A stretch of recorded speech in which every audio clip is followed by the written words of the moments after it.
नमस्कार। आज जनवरी मास 14 तारिख मंगलवार। आज भागवत बाणी।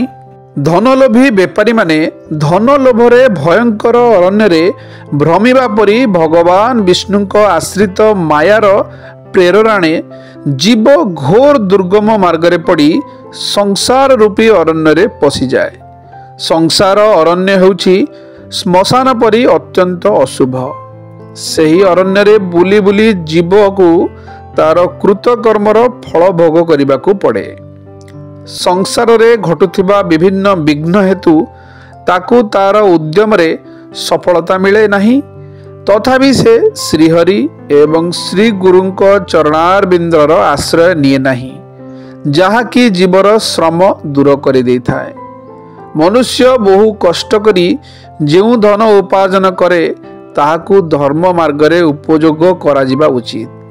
सही धर्म जदि साक्षात भगवान परम पुरुषंक आराधना रूपरे करा जाय थाए तेबे ताहा परलोकरे मुक्तिर हेतु होई जाए बोली कुहा जाइछि। धन अर्जने धर्म करी धर्मे प्राप्त नर हरि। शुभ सकाळ। दिनटी आपणकर मंगलमय हेउ।